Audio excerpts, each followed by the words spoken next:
আজকের এই ভিডিওটা স্পেশালি যারা গ্রুপ সি গ্রুপ ডি যেতে যাবে তাদের জন্য খুবই গুরুত্বপূর্ণ হতে চলেছে, কারণ আমি আজকে তোমাদের আলোচনা করব মক টেস্ট 6। অ্যাকচুয়ালি এটা আমার হচ্ছে পেড ব্যাচের মক টেস্ট। তার মধ্যে কিছু মক টেস্ট আছে যেগুলো আমি তোমাদের পিডিএফ দিচ্ছি এবং তার সঙ্গে সঙ্গে এটার সলিউশনটা কিন্তু আমি ইউটিউবেই ফ্রিতে কিন্তু করাচ্ছি। তো যারা এই পিডিএফটা পেতে চাইছো তাদের আমি বলবো তোমরা টেলিগ্রাম গ্রুপে যুক্ত হয়ে যাও, অথবা তোমরা আমার যে কোনো হোয়াটসঅ্যাপ গ্রুপে যুক্ত থাকলে কিন্তু পিডিএফ গুলো ফ্রিতেই পাবে। তো তোমরা যুক্ত হয়ে যে এই পিডিএফ গুলো নিয়ে তোমরা কিন্তু মক টেস্ট দিতে পারো। মক টেস্ট দেওয়ার পরে তোমরা কিন্তু এখানে উত্তরটা মিলিয়ে নেবে এবং তোমাদের স্কোর কত হচ্ছে তোমরা কিন্তু অবশ্যই কমেন্টে জানাবে। এবং যদি বলো তাহলে কিন্তু আমি মক টেস্টটা কিন্তু কন্টিনিউয়াস চালাবো। এর আগে দেখবে আমি টোটাল 2টো মক টেস্ট দিয়েছি, আজকে হচ্ছে মক টেস্ট নাম্বার 3। তোমাদের সব মক টেস্ট আমি কিন্তু দিইনি, যেহেতু লিমিটেড সময় সব কিন্তু দেওয়া যাবে না, তাই আমি কিছু কিছু করাচ্ছি তোমাদের। চলো, প্রথম যে প্রশ্নটি আছে 1 নাম্বার প্রশ্ন বলছে এখানে সঠিক অপশনটা তোমাকে চুজ করতে হবে। She is fond does milk. এবারে ফন্ডের পরে কি নেবে না, ফন্ডের পরে যেটি হবে ফন্ড অফ।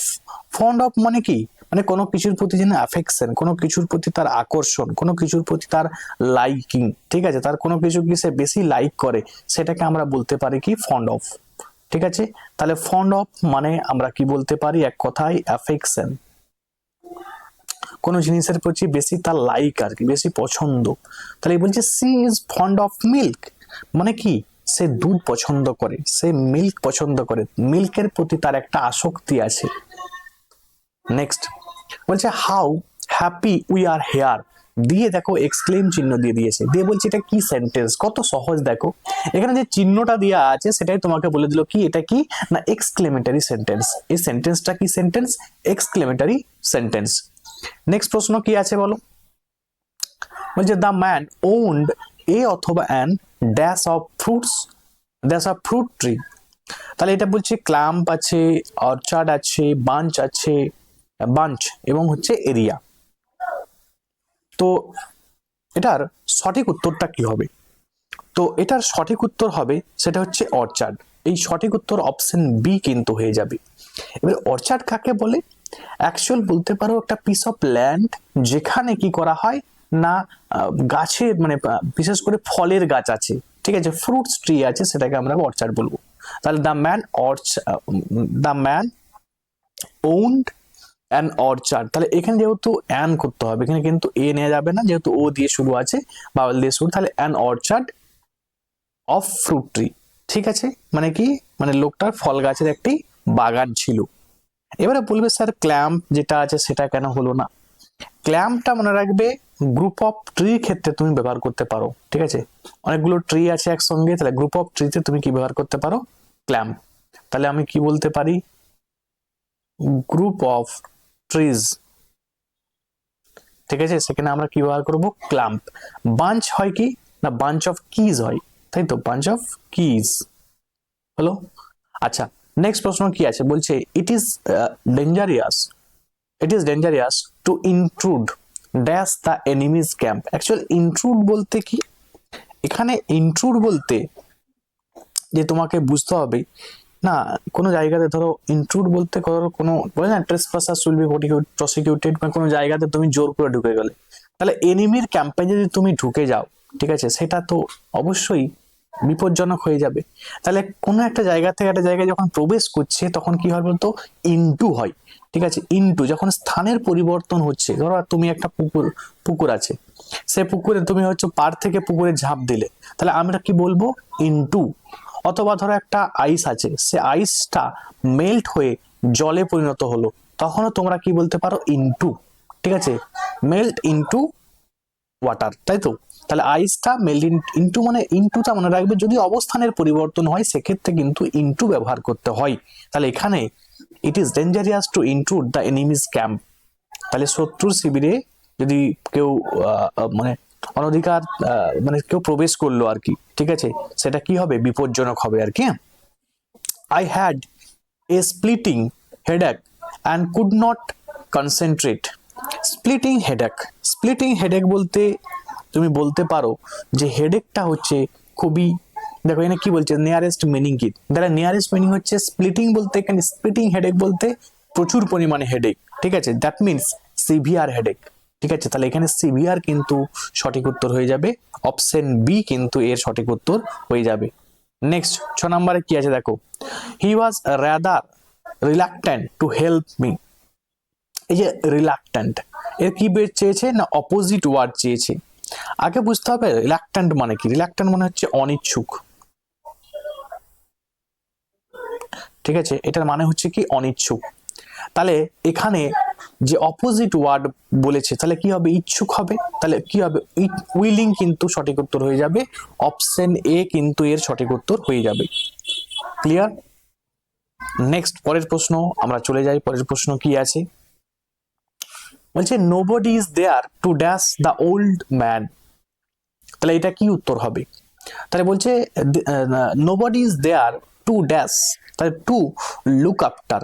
লুক আফটার তোমাকে করতে হবে। লুক আফটার মানে কি না, লুক আফটার মানে তুমি বলতে পারো যে দেখাশোনা করা, ঠিক আছে, বা টেক কেয়ার করা, টেক কেয়ার, টেক কেয়ার করা বা দেখাশোনা করা। তাহলে বলছে nobody is there to look after the old man. তাহলে ওই বৃদ্ধ লোকটিকে দেখাশোনা করার মতো সেখানে কিন্তু কেউ নেই। লুক ফর মানে কি না, লুক ফর মানে সার্চ, ঠিক আছে, কি হবে, লুক ফর মানে সার্চ। আচ্ছা, লুক ইনটু, লুক ইনটু মানে কোনো ব্যাপারকে ইনভেস্টিগেট করা, investigate, look into the matter, investigate the matter, তাই তো। তাহলে লুক ইনটু মানে কি ইনভেস্টিগেট। ক্লিয়ার? 8 নম্বরে আমরা দেখে নিই, বলছে ইট ওয়াজ অ্যান আর্ডুয়াস টাস্ক।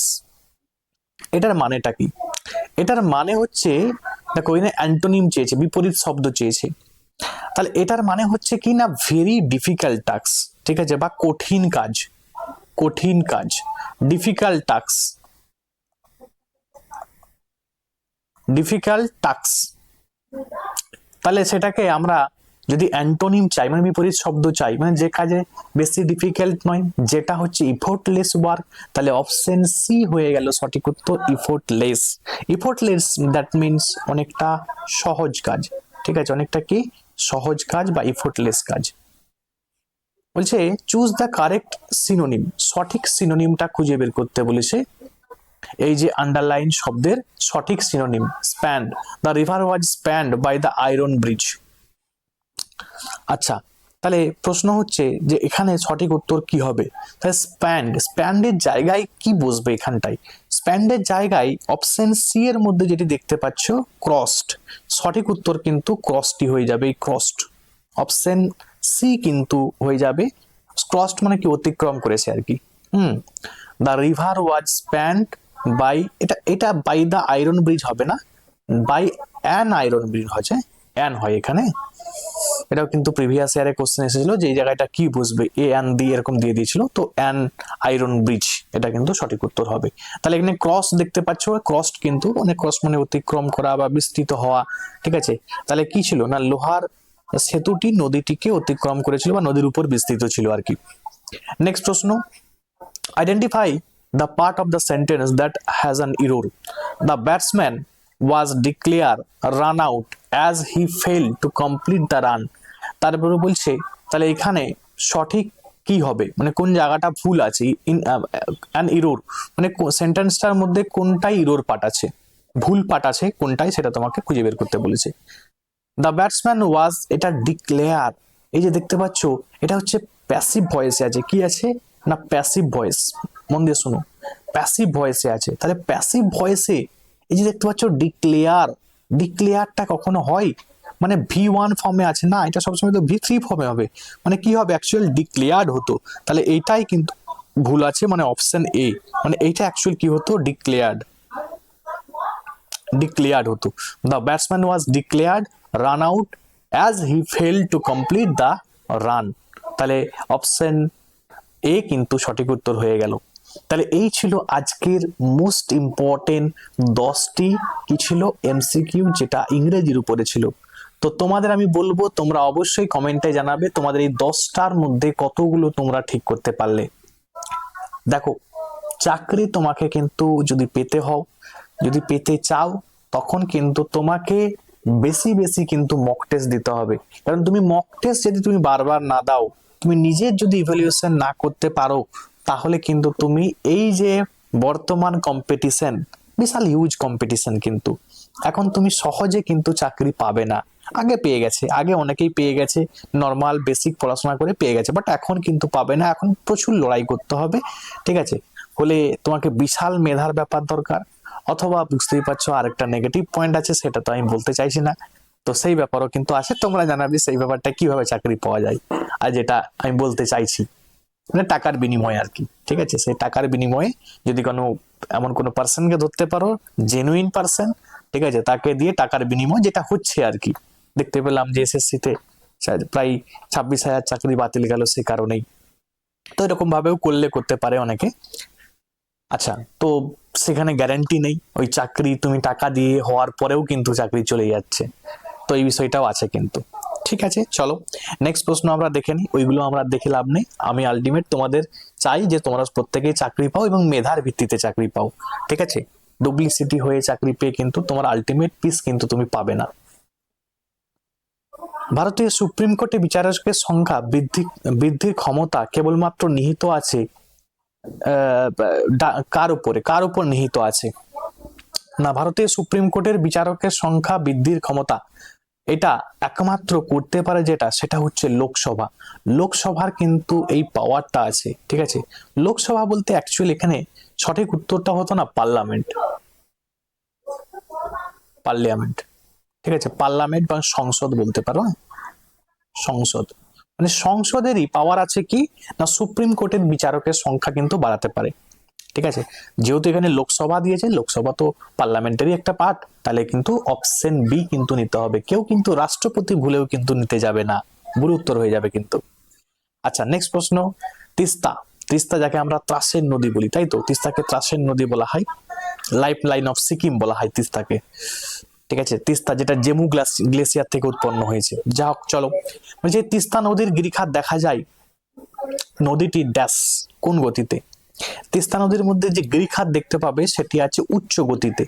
উচ্চ গতিতে কি দেখতে পাওয়া যায় না গিরিখাত দেখতে পাওয়া যায়। গিরিখাত, ক্যানিয়ন আমরা কিন্তু পড়েছি, দেখবে গিরিখাতটা অনেকটা ভি আকৃতির হয় আর কি। আচ্ছা, ভেটো প্রয়োগের ক্ষমতা মানে প্রয়োগের অধিকার আছে, তাহলে ভেটো পাওয়ার কার আছে? ভেটো পাওয়ার এখানে আমাদের দেশের মধ্যে ভেটো পাওয়ার আছে কার? প্রেসিডেন্টের। প্রেসিডেন্টের যে ভেটো পাওয়ার গুলি আছে, সেটা ভেটোকে অনেকগুলো ভাগে ভাগ করা যায়, তিনটা ভাগে ভাগ করা যায়। এক হচ্ছে অ্যাবসুলেট ভেটো, অ্যাবসুলেট ভেটো, আরেকটি হচ্ছে সাসপেন্সিভ ভেটো,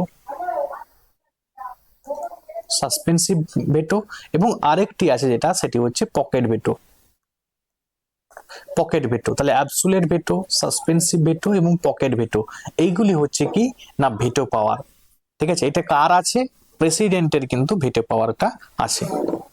আচ্ছা, সরলতম মোষ জাতীয় উদ্ভিদের নাম কি? সরলতম মোষ জাতীয় উদ্ভিদ হচ্ছে রিক্সিয়া, অপশন বি কিন্তু হয়ে যাবে সঠিক উত্তর, এটা হচ্ছে সরলতম মোষ জাতীয় উদ্ভিদ। আচ্ছা, এখান থেকে এই মস থেকে একটা প্রশ্ন আসে, প্রশ্নটা এরকম যে উদ্ভিদ জগতের মানে উদ্ভিদ জগতের বা উদ্ভিদদের উভয়চর কাকে বলা হয়? এইটি আসে কিন্তু, উদ্ভিদ, উদ্ভিদের উভচর, উভচর, উভচর বলা হয় কাকে? উদ্ভিদের উভচর বলা হয়, মনে রাখবে এই মসকেই বলা হয়। ঠিক আছে, মস, বা অনেক সময় মস পাবে না, সেখানে তোমরা পাবে কি ব্রায়োফাইটা। তাহলে এই ব্রায়োফাইটাকে কি বলা হয় না উদ্ভিদের উভয়চর বলা হয়। পরীক্ষার জন্য খুবই গুরুত্বপূর্ণ কিন্তু। হ্যাঁ, নেক্সট আমরা 15 নম্বর প্রশ্ন, লাফিং গ্যাস। তাহলে লাফিং গ্যাস কাকে বলা হয়? লাফিং বলতে যেটা তোমাকে হাসাবে, তো সেটি হচ্ছে নাইট্রাস অক্সাইড N2O। N2O হচ্ছে কি লাফিং গ্যাস। এবং আরেকটি আছে, সেটা হচ্ছে কাঁদুনে গ্যাস। ঠিক আছে, মানে কাঁদিয়ে দিবে তোমাকে আর কি, মানে কাঁদানো গ্যাস, কাঁদানো। এটা দেখবে বিশেষ করে পুলিশরা কিন্তু ব্যবহার করে। ঠিক আছে, দেখবে যখন বিশেষ করে অনেক বিক্ষোভ টিক্ষোভ হয়, তখন কিন্তু এই কাঁদুনে গ্যাস ছড়ে আর কি। এটার কাঁদুনে গ্যাসের মধ্যে কি থাকে না ক্লোরোপিক্রিন থাকে, পরীক্ষার জন্য খুবই গুরুত্বপূর্ণ, ক্লোরোপিক্রিন পরীক্ষার জন্য খুবই গুরুত্বপূর্ণ। নেক্সট, রানা প্রতাপের রাজবংশ ছিল তাহলে রানা প্রতাপের রাজবংশ কি ছিল? রানা প্রতাপের রাজবংশ মনে রাখবে সিসোদিয়া রাজবংশের। রানা প্রতাপটা কি রাজবংশের? সিসোদিয়া রাজবংশ। মনে রাখবে সিসোদিয়া রাজবংশই শুধুমাত্র যে আকবরের কাছে কিন্তু বশ্যতা স্বীকার করেনি। তো রানা প্রতাপ নিয়ে আমরা অনেক কিছু জানি, অনেক যুদ্ধ হয়েছে রানা প্রতাপের সঙ্গে। তো যা হোক, দেখো এবারে এই আকবর, প্রথম প্রশ্ন আছে যে আকবরের কাছে প্রথম কোন রাজবংশ প্রথম বশ্যতা স্বীকার করেছে? এই কাছুয়া। ঠিক আছে, কাছুয়া মনে রাখবে এরা কিন্তু প্রথম বশ্যতা স্বীকার করেছিল কার কাছে? আকবরের কাছে। আর বশ্যতা স্বীকার করেনি কে? এই মনে রাখবে সিসোদিয়া, যে তোমার সিসোদিয়া বংশটা কিন্তু বশ্যতা স্বীকার করেনি। নেক্সট 17 নম্বরে বলছে কে ইন্ডিয়ান ওমেন্স ইউনিভার্সিটি প্রতিষ্ঠা করেছিলেন? তাহলে ধুন্ধু কেশব কার্ভে, ঠিক আছে, বা ডিডি কার্ভে, তিনি কিন্তু ইন্ডিয়ান ওমেন্স ইউনিভার্সিটি প্রতিষ্ঠা করেছিলেন কত সালে? 1960, 1916 সালে কিন্তু 16 সালে লখনৌ প্যাক্ট, ওই সময় কিন্তু ওই লখনৌ প্যাক্ট বুঝতে পারছো 1916 সাল, এবং 1916 সালেই কিন্তু মনে রাখবে ইন্ডিয়ান ওমেন্স ইউনিভার্সিটি প্রতিষ্ঠা হয়েছিল। সেবক করোনেশন ব্রিজটি যে নদীর উপরে আছে, তাহলে সেবক ব্রিজ বা করোনেশন ব্রিজ এটি কোন নদীর উপরে আছে? তিস্তা নদীর আছে। ঠিক আছে, তিস্তা নদীর সোর্স পরে খুব ইম্পর্টেন্ট, জেমু গ্লেসিয়ার।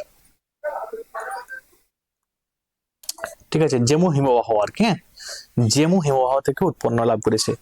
নেক্সট পরের প্রশ্ন আমরা দেখে নিই কি বলছে। সম্প্রতি ব্রিক্স এর নবম পার্টনার দেশ হিসাবে যোগদান করলো কে? তাহলে অপশন সি নাইজেরিয়া। তাহলে এগুলো দেখো কিছু কিছু কারেন্ট অ্যাফেয়ার্স আছে। ঠিক আছে, কারেন্ট অ্যাফেয়ার্স যারা আমি বলবো যারা এখন পর্যন্ত আমার ক্লাসটা দেখোনি তারা কিন্তু অবশ্যই কারেন্ট অ্যাফেয়ার্সটা পুরোটা কিন্তু দেখে যাবে। আচ্ছা, 20 নম্বর প্রশ্ন কি বলছে দেখো, ওজোন স্তরের ক্ষয়ের জন্য প্রধান দায়ী যৌগ কোনটি? তাহলে ওজোন স্তরের ক্ষয়ের জন্য দায়ী প্রধান যে গ্যাস সেটি হচ্ছে সিএফসি, মানে ক্লোরোফ্লুরোকার্বন, বা অনেক সময় তোমরা পাবে ফ্রেয়ন পাবে। তাহলে এই যে ফ্রেয়ন আছে, এই ফ্রেয়ন কিন্তু ওজোন স্তরের ক্ষয়ের জন্য প্রধানত দায়ী কিন্তু গ্যাস। নেক্সট প্রশ্ন 21 নম্বরে বলছে বজ্র ব্যবস্থাপনায় 3R নীতি বলতে কি বোঝায়? 3R, দেখো এই 3R পরে কখনো কখনো 4R পরে। 4R বা 3Rটা কি না? 4R বা 3R হচ্ছে এক হচ্ছে কি না রিডিউস, ঠিক আছে, রিডিউস। আরেকটা কি না রিইউজ, রিইউজ। আরেকটা কি না রিসাইকেল, রিসাইকেল। এবং আরো একটি পরে সেটা হচ্ছে রিকভার। ঠিক আছে, রিকভার। তো এইগুলো কিন্তু পড়ে। তাহলে দেখো অপশন সি এর মধ্যে দেখতে পাচ্ছ রিডিউস আছে, রিউজ আছে, রিসাইকেল আছে। তাহলে অপশন সি কিন্তু তোমরা নিয়ে নেবে। নেক্সট প্রশ্ন কি আছে? নেক্সট প্রশ্ন বলছে যে ভারতের প্রথম কৃত্রিম উপগ্রহ কোনটি, যা 19 এপ্রিল 1975 সালে উৎক্ষেপণ করা হয়েছিল? তো মনে রাখবে 19 এপ্রিল 1975 সালে যেটি উৎক্ষেপণ করা হয়েছিল সেটি হচ্ছে আর্যভট্ট। তাহলে আর্যভট্টই মনে রাখবে আমাদের ভারতবর্ষের প্রথম কৃত্রিম উপগ্রহ বা ফার্স্ট স্যাটেলাইট, যেটি ইউএসএসআর, ঠিক আছে, ইউএসএসআর বা রাশিয়া থেকে কিন্তু লঞ্চ করা হয়েছিল। এই রোহিণীরা মনে রাখবে ইন্ডিজেনিয়াস। ঠিক আছে, এটা 1980 খ্রিস্টাব্দে, ঠিক আছে, আমাদের ভারতবর্ষের একদম শ্রীহরিকোটা আইল্যান্ড থেকে, শ্রীহরিকোটা আইল্যান্ড থেকে, ঠিক আছে, এই আইল্যান্ড থেকে কিন্তু উৎক্ষেপণ করা হয়েছিল রোহিণী। যদি বলা হয় আমাদের ভারতবর্ষের ফার্স্ট ইন্ডিজেনিয়াস স্যাটেলাইট কোনটি, সেটা কিন্তু এই রোহিণী হবে আর কি। আচ্ছা, ভারতের নীতি আয়োগ কিসের প্রতিস্থাপিত রূপ? নীতি আয়োগ পরীক্ষার জন্য খুবই গুরুত্বপূর্ণ, মনে রাখবে এটা পরিকল্পনা কমিশন এর হচ্ছে পরিবর্তিত রূপ। আচ্ছা, নীতি আয়োগ কবে তৈরি হয়েছিল? পরীক্ষার জন্য প্রচুর আসে। ফাউন্ডেড, কবে ফাউন্ড হয়েছিল, কবে তৈরি হয়েছিল? না 1 জানুয়ারি 2015 সালে। ঠিক আছে, 1 জানুয়ারি 2015 সালে কিন্তু কি তৈরি হয়েছিল? নীতি আয়োগ। এবং পরীক্ষায় পড়ে যে নীতি আয়োগের চেয়ারপারসন অলওয়েজ কে হবে? ঠিক আছে, অ্যাকচুয়ালি চেয়ারম্যানটা, এটা শব্দটা কিন্তু ঠিক নয় আর কি। চেয়ারম্যান এই জন্য আমি বলবো না, কারণ চেয়ারম্যান মানে একটা পার্টিকুলার, কিন্তু এটা হচ্ছে তুমি পুরুষ জাতিকে বোঝাতে চাইছো। তো প্রাইম মিনিস্টার তো ফিমেলও হতে পারে না, তাহলে চেয়ারপারসন কে হয় না? চেয়ারপারসন অলওয়েজ কিন্তু পিএম হয়, প্রাইম মিনিস্টার যিনি হবেন তিনি কিন্তু চেয়ারপারসন আর কি। আচ্ছা, সিটি অফ জয় বা আনন্দের শহর নামে পরিচিত ভারতের কোন মেট্রোপলিটন শহর? তাহলে ভারতবর্ষের আমরা সিটি অফ জয় কাকে বলি? না কলকাতাকে বলা হয় কি সিটি অফ জয়। তাহলে অপশন সি কিন্তু সঠিক উত্তর হয়ে যাবে। যৌন হেনস্থার অভিযোগে কতদিনের মধ্যে করতে হয়? অ্যাকচুয়ালি যৌন হেনস্থার অভিযোগটা কতদিনের মধ্যে করতে হয় এই পস অ্যাক্ট অনুযায়ী? আগে বুঝতে হবে যে পস অ্যাক্ট এটি কত সালে সাইন হয়েছিল। এটি হচ্ছে পাস হয়েছিল 2013 সালে। হলো এই 2013 সালে এই অ্যাক্টে কি বলা হয়েছিল না কোনো একটা কোম্পানি বা যেখানে সরকারি হোক বেসরকারি হোক যেখানে 10 জন প্লাস এমপ্লয় থাকবে, ঠিক আছে, এমপ্লয়িজ যেখানে 10 জনের বেশি থাকবে সেখানে কি করতে হবে না একটা আইসিসি তৈরি করতে হবে। আইসিসি বলতে ইন্টারনাল কমপ্লেন্ট কমিটি তৈরি করতে হবে এবং যেই কমিটির কাজ কি থাকবে না কোনো যদি ফিমেলের উপরে যৌন হেনস্থা করা হয় বা কোনো কিছু করা হয়, ঠিক আছে, তাকে কি করতে হবে না 90 দিনের মধ্যে কিন্তু কমপ্লেনটা করতে পারবে এবং 90 দিনের মধ্যেই কিন্তু তাদের ইনকোয়ারি কমপ্লিট করে যে দোষী সাব্যস্ত হবে তাকে কিন্তু সাজা ঘোষণা করতে হবে। এই ইন্টারনাল কমপ্লেন কমিটির এটাই কিন্তু কাজ। এবারে ইন্টারনাল কমপ্লেন কমিটি সেখানে পুলিশ কেস করাতেও পারে, সবকিছুই করাতে পারে, এর হাতে কিন্তু অনেকটা পাওয়ার থাকে, ঠিক আছে। বিশেষ করে পস অ্যাক্টের মধ্যে যেহেতু তার একটা অফিসের এমপ্লয়ীদের মধ্যে এটা হয় সেই কারণেই কিন্তু আইসিসি তৈরি করা হয়। ধান ক্ষেতের সঙ্গে সমন্বিত দূষকটি হলো, তাহলে এখানে মনে রাখবে ধান ক্ষেতে এই যে CH4, ঠিক আছে, CH4 বলতে মিথেন আর কি, খুব গুরুত্বপূর্ণ মিথেন। নেক্সট, পশ্চিমবঙ্গের সরকারি এবং সরকারি সাহায্যপ্রাপ্ত বিদ্যালয়গুলিতে কোন ভাষায় শিক্ষার মাধ্যম হিসাবে প্রধানত ব্যবহৃত হয়? এটি মনে রাখবে বাংলা ভাষা, ঠিক আছে। এই বাংলা ভাষাকে প্রধানত সরকারি বা বেসরকারি যে সাহায্যপ্রাপ্ত বিদ্যালয়গুলি আছে সেখানে কিন্তু মেনলি এই বাংলা ভাষাতেই কিন্তু শিক্ষা দেওয়া হয় পশ্চিমবঙ্গে বিশেষ করে। আচ্ছা, মিতালি রাজ নিচের কোন খেলার সঙ্গে যুক্ত? মিতালি রাজ বুঝতেই পারছো ক্রিকেটের সঙ্গে যুক্ত, একদম বেসিক প্রশ্ন। তাহলে কে কোন খেলার সঙ্গে যুক্ত এগুলো কিন্তু তোমরা একটু দেখে যাবে। আচ্ছা, 68তম কমনওয়েলথ পার্লামেন্টারি কনফারেন্স অনুষ্ঠিত হলো রিসেন্টলি হয়েছে, সেটা হচ্ছে 2025 সালেরই বারবাডোসে কিন্তু এটা হয়েছে। 30 নাম্বার প্রশ্ন, দাদা সাহেব ফালকে পুরস্কার 2025 সালে সম্মানিত হয়েছেন, কে সম্মানিত হয়েছেন? এই যে মোহনলাল, অপশন সি হয়ে যাবে সঠিক উত্তর। তাহলে মোহনলালকে মনে রাখবে দাদা সাহেব ফালকে পুরস্কারে সম্মানিত করা হয়েছে। তাহলে এই ছিল আজকের 10-20টা মোস্ট ইম্পর্টেন্ট কি না জিকে প্রশ্ন। তোমরা জানাবে যে তোমরা ইংলিশের মধ্যে তোমাদের কত স্কোর হচ্ছে, জিকের মধ্যে কত স্কোর হচ্ছে। এরপরে আমরা কিন্তু রিজনিং মানে লজিক্যাল রিজনিং এবং হচ্ছে ম্যাথমেটিক্স আমরা সলিউশন করব। প্রথম যে প্রশ্নটি আছে বলছে 5 একটি মৌলিক সংখ্যা, এটি কি? এটা অবভিয়াসলি সত্য। তাহলে 5 একটা প্রাইম নাম্বার, আমরা জানি সব থেকে লোয়েস্ট প্রাইম নাম্বার বা সব থেকে ছোট প্রাইম নাম্বার সেটা 2 এবং 2 এমন একটি প্রাইম নাম্বার যেটা হচ্ছে ইভেন মানে জোড় প্রাইম নাম্বার। পরীক্ষা আসে যে একটি প্রাইম নাম্বার লেখো যেটি হচ্ছে জোড় সংখ্যা, সেটা হচ্ছে 2 এবং হচ্ছে সব থেকে স্মলেস্ট প্রাইম নাম্বার এবং সব থেকে ছোট তোমার প্রাইম নাম্বার বা মৌলিক সংখ্যা। আচ্ছা, 6 জন বন্ধু GHIJKL একই বছরের ভিন্ন ভিন্ন মাসে বিবাহ বার্ষিকী রয়েছে। কারো জানুয়ারিতে আছে, কারো মার্চে আছে, জুলাইয়ে আছে, আগস্টে আছে, সেপ্টেম্বরে আছে, ডিসেম্বরে আছে, একই ক্রমে কিন্তু নয়। এই যে GHIJKL এগুলো একই ক্রমে কিন্তু বিবাহ করেনি। বলছে এইচ এর বিবাহ বার্ষিকী আছে কে ঠিক পরেই, শুধুমাত্র আয়ের বিবাহ বার্ষিকী আছে জি এর আগে এবং জে এর বিবাহ বার্ষিকী আছে সেপ্টেম্বরে। এদের মধ্যে কার ডিসেম্বরে বিবাহ বার্ষিকী আছে বের করতে হবে। খুব ভালো প্রশ্ন। তো কি করবে না পরপর লিখে দাও, জানুয়ারি, তারপর দেখো মার্চ, তারপরে হচ্ছে জুলাই, ঠিক আছে, তারপরে হচ্ছে আগস্ট, তারপরে হচ্ছে ইউজি আগস্ট, তারপরে হচ্ছে কি সেপ্টেম্বর আর হচ্ছে কি ডিসেম্বর। এই হচ্ছে পরপর পরপর করে মনে রাখতে হবে। দেখো আমি যা নর্মাল আমি লিখে দিয়েছি, এরপরে আমি লাইন পড়বো, তারপরে আমি করব।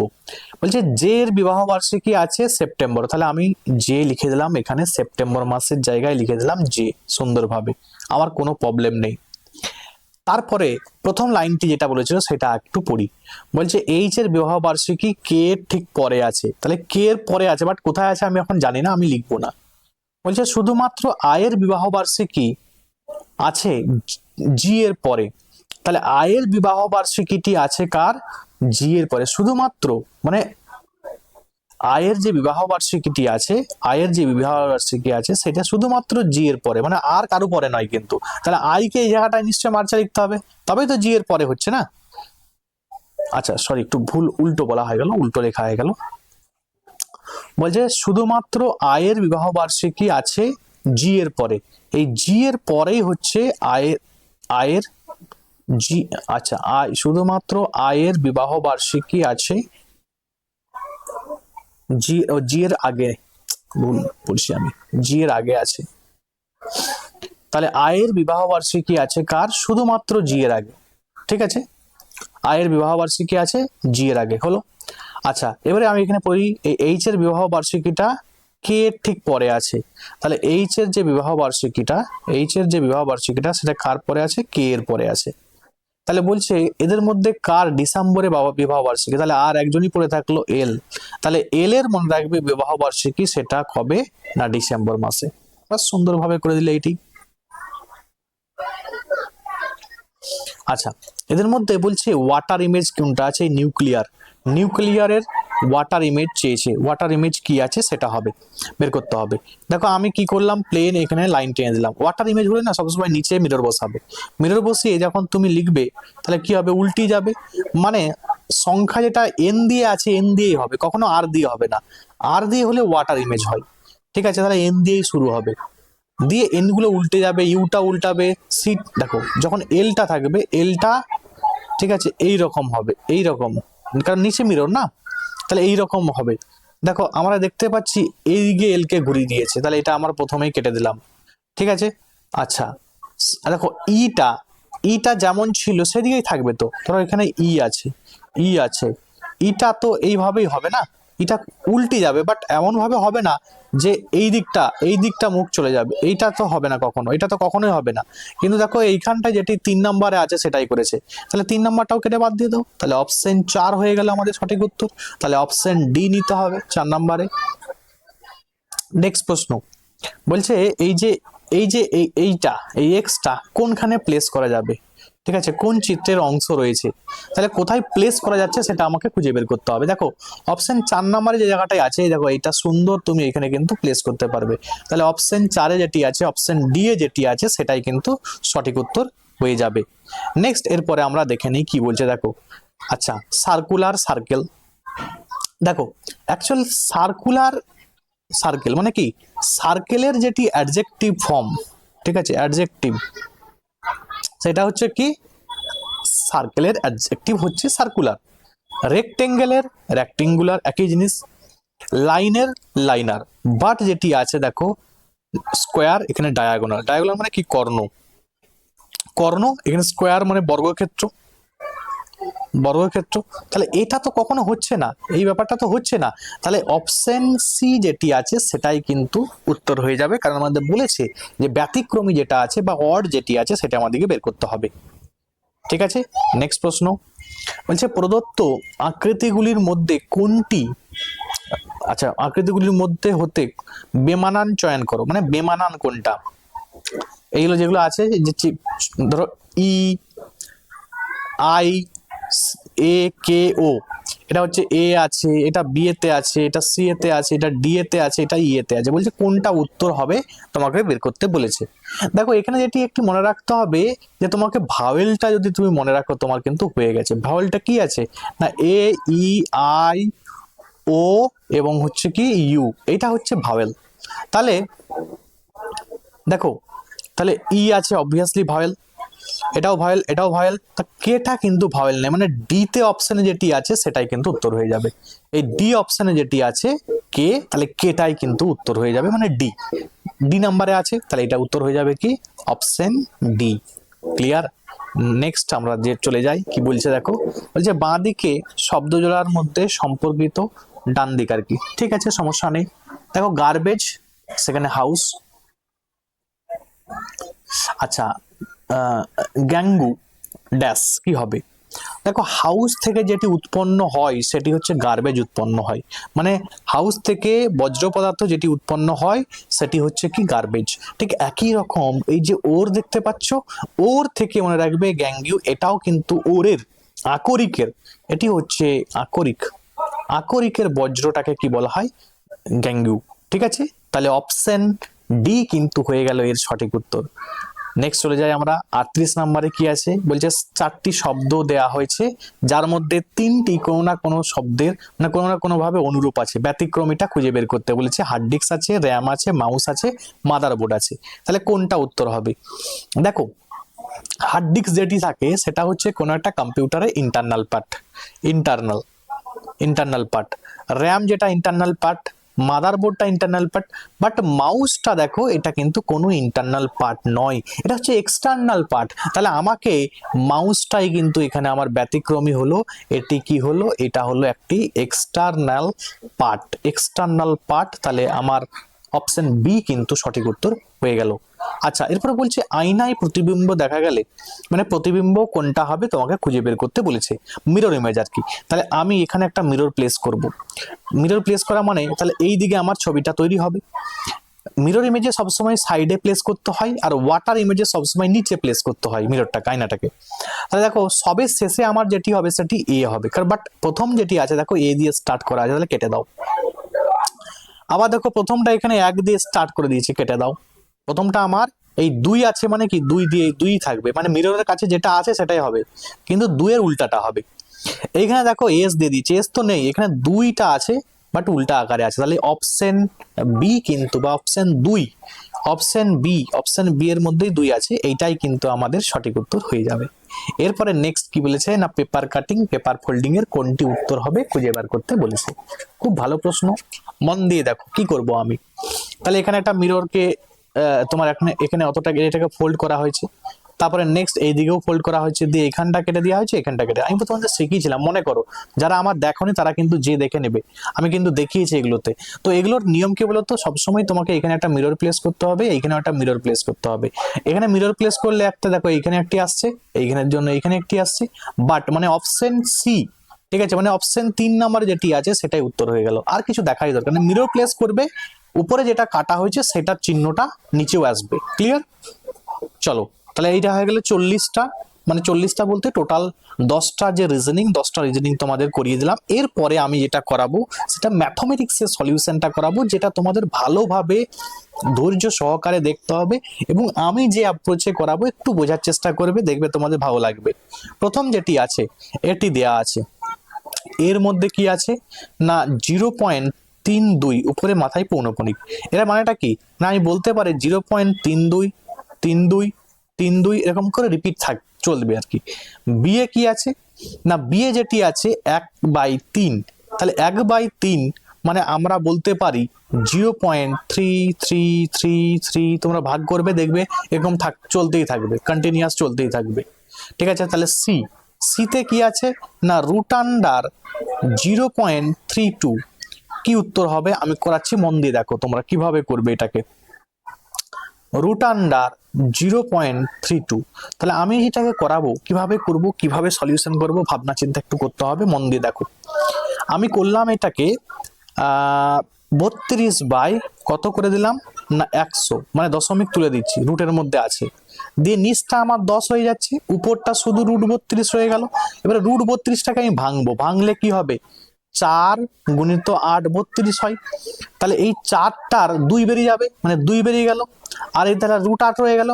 এখান থেকেও দেখো তুমি আরো একটা 4কে কিন্তু ভাঙতে পারবে, মানে আমি অ্যাকচুয়ালি বলতে চাইছি এটা 32কে ভাঙো এরকম ভাবে 4 গুণিত 4 গুণিত 2, মানে একটা 4 বেরিয়ে যাবে, তাহলে একটা 4 বেরিয়ে যাবে, একটা 2 কিন্তু ভিতরে রয়ে যাবে, কারণ রুটের নিয়ম হচ্ছে কি একটা অলওয়েজ বেরিয়ে যায়, এখানে দুটো 4 আছে, একটা 4 বেরিয়ে যাবে, তাহলে 4√2 ডিভাইডেড বাই 0.32। ঠিক আছে, আচ্ছা 0.32 নয়, সরি, ডিভাইডেড বাই 10 আছে, আমি ভুল লিখে দিলাম, ডিভাইডেড বাই কত আছে 10 আছে। তাহলে এবারে মানটা বসাতে হবে √2 মান দেখবে তোমরা প্রত্যেকে হয়তো জানো যে √2 মানে দেখো এখানে লেখাও আছে, √2 মান হচ্ছে 1.14, সরি 1.414 আর কি।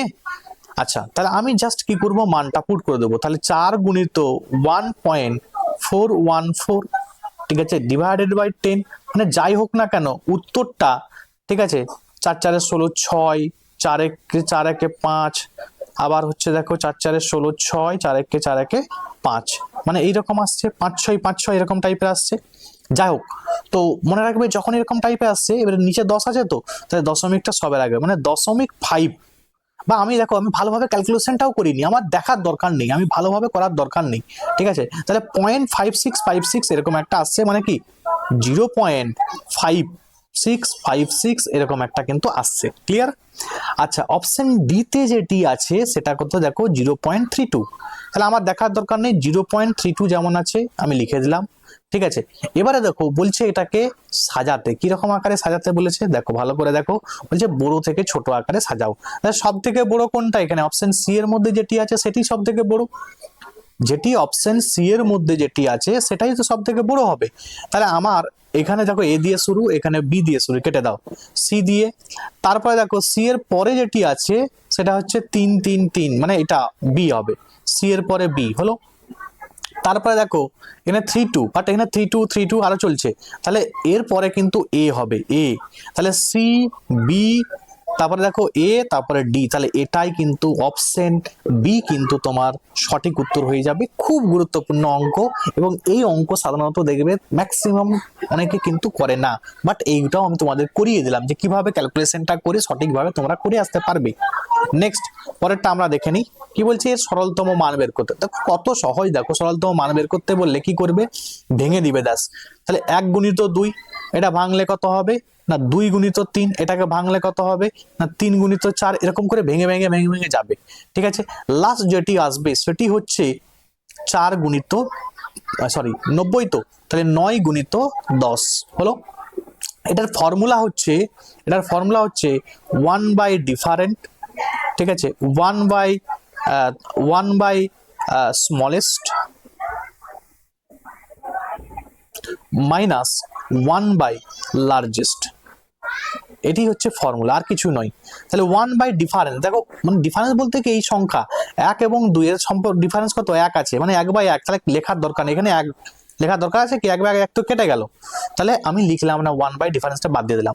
1 বাই স্মলেস্ট, সব থেকে স্মলেস্ট সংখ্যা কোনটি, এখানে 1, এটা হচ্ছে স্মলেস্ট, তাহলে 1 by 1 minus 1 by largest, largest বলতে এখানে কত আছে 10, ঠিক আছে, তাহলে লসাগু কত হবে 10 হবে, তাহলে 10 একে 10 মাইনাস 1 কত হলো 9 বাই 10, তাহলে 9 বাই 10 মানে অপশন ডি হয়ে গেল এর সঠিক উত্তর। অপশন ডি হয়ে গেল কি এর সঠিক উত্তর 42 নম্বরে। নেক্সট 43 নাম্বার কি বলছে দেখো, √2 মান দেয়া আছে, এটা দিয়ে বলছে 3 বাই √2 এর মান বের করতে বলেছে। খুব সহজ অঙ্ক, যখন দেখবে নিচে এরকম √2 দিয়েছে না, কখনো নিচে আমি করণই রাখবো না, আমাকে করণ নিরসন করতে হবে, তাহলে উপরে √2 গুণ দিয়ে করো, নিচে √2 দিয়ে গুণ করো, তাহলে আমরা দেখে নিলাম উপরে 3√2 হয়ে গেছে আর নিচে 2 হয়ে গেছে। ক্লিয়ার? এবারে যেটা করতে হবে 3 গুণিত আমরা মান পুট করে দেব, ঠিক আছে, মানটা পুট করে দিই, পুট করে দিলে আমার ক্লিয়ার হয়ে যাবে।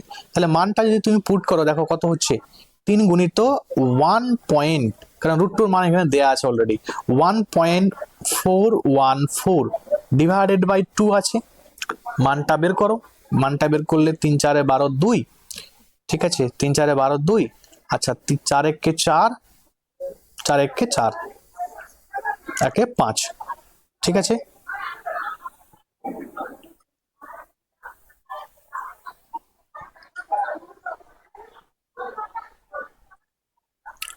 আচ্ছা,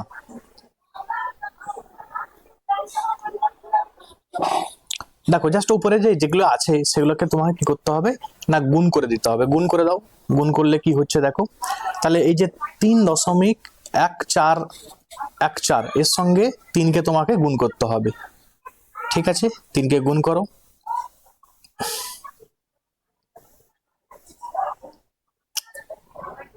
এক মিনিট,